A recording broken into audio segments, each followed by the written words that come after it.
Kottayam medical കോളേജിൽ ചികിത്സയിൽ കഴിയുന്ന 15-കാരൻ ജീവൻ നിലനിർത്താൻ സുമനസ്സുകളുടെ കരുണ തേടുന്നു. ഇടുക്കി കുമളി സ്വദേശി അക്ഷയാണ് മസ്തിഷ്ക ജ്വരം ബാധിച്ച് ഏറെ നാളായി ചികിത്സയിൽ തുടരുന്നത്. സാമ്പത്തിക ബാധ്യത രൂക്ഷമായി അലട്ടുന്ന കുടുംബത്തിന് അക്ഷയുടെ ചികിത്സാ ചെലവ് താങ്ങാൻ സാധിക്കാത്ത അവസ്ഥയാണ്.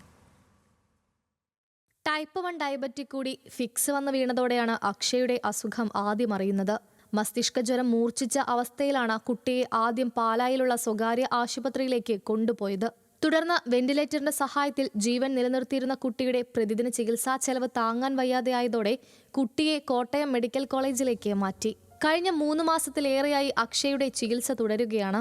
വെന്റിലേറ്ററിൽ നിന്നും അക്ഷയെ പാലിയേറ്റീവ് കെയറിലേക്ക് മാറ്റിയിട്ടുണ്ട്. അക്ഷയുടെ ജീവൻ നിലനിർത്താൻ ഇനിയും 4 ലക്ഷത്തിലധികം രൂപ ആവശ്യമുണ്ട്. പ്രതിദിനം മരുന്നുകൾക്കായി നല്ലൊരു തുകയുമാവുന്നുണ്ട്. ഇവിടെ വന്ന് ചികിത്സിച്ചപ്പം അവർ പറഞ്ഞത് കൊച്ചിൻ്റെ തലയിൽ വൈറസ് ഉണ്ടെന്നാണ് പറഞ്ഞത്. അപ്പോൾ ഇവിടെ ടെസ്റ്റ് ചെയ്തപ്പോൾ അവർ പറഞ്ഞത് കൊച്ചിന് മസ്തിഷ്ക ജ്വരം വന്നിട്ടാണ് വൈറസ് ഉള്ളത്. അപ്പം തലയുടെ ഒരു ഭാഗം പൂർണ്ണമായിട്ട് പ്രവർത്തനം നിലച്ചേക്കും, ഒരു ഭാഗം മാത്രമേ ഇപ്പം പ്രവർത്തിക്കുന്നുള്ളൂ. അപ്പോൾ അതിനുള്ള മരുന്ന് നമ്മൾ ചെയ്യണം. നാട്ടുകാർ നൽകുന്ന ചെറിയ സഹായത്തിലാണ് ഇപ്പോൾ കുടുംബം അക്ഷയുടെ ചികിത്സ നടത്തുന്നത്. ആദിവാസി വിഭാഗത്തിൽപ്പെട്ട കുട്ടിയാണ് അക്ഷയ്. 15 വയസ്സുകാരൻ അക്ഷയ്ക്ക് രോഗം ഭേദമായി പഴയ ജീവിതത്തിലേക്ക് തിരിച്ചുവരാൻ സുമനസ്സുകളുടെ കാരുണ്യം കൂടിയേ തീരൂ. ന്യൂസ് മലയാളം, കോട്ടയം.